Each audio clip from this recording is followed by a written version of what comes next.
Peter Sam wanted to start work, but the thin controller wouldn't let him. "Another day's rest will do you good," he said. "Besides, I've got a surprise for you." "For me, sir?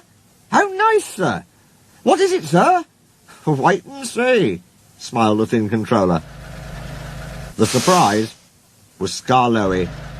"Oh," said Peter Sam, "I am glad you've come home."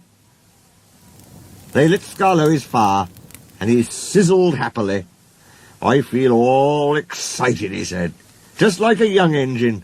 Did Rusty help you off your truck?" "Yes. He says he's come to mend the line and do our jobs." "I like him," smiled Skarloey. "So do I. It's a pity Duncan doesn't like him." "Who is Duncan?" "He came as a spare engine after my accident." "Is he useful?" "He'll pull anything. And I'm sure he means well, but he's bouncy and rude. He used to work in a factory and his language is often strong." "I understand," said Skarloey gravely. Just then the telephone rang, and Skarloey's driver and fireman climbed into his cab. "Come on, old boy," they said. "Duncan is stuck in the tunnel, and we'll have to get him out." Skarloey was pleased. He wanted to run, and looked forward to meeting Duncan. They found some workmen, and hurried up the line. "How nice and smooth the rails are," thought Skarloey. "They've mended all the old bumps. Rusty has helped to do that.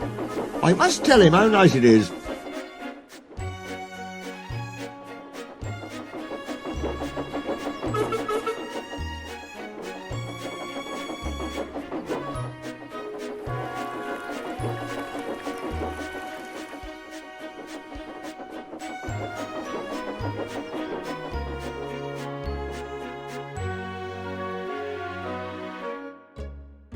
Duncan had stuck at the far end of the tunnel.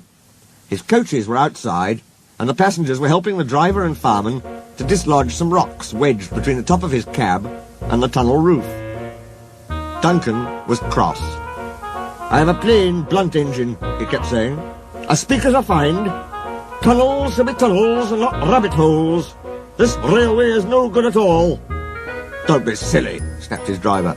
"This tunnel is quite big enough for engines who don't want to rock and roll."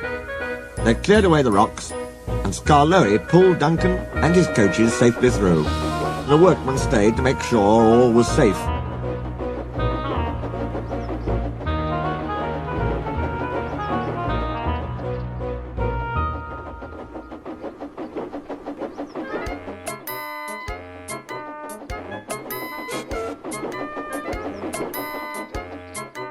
Duncan grumbled all the way home, but Skarloey paid no attention. The thin controller was waiting for them. "Listen to me, Duncan," he said. "There is nothing wrong with that tunnel. You stuck because you tried to do rock and roll. If it happens again, I'll cut down your cab. And your funnel, too." Duncan, abashed, was neither plain nor blunt for a whole evening.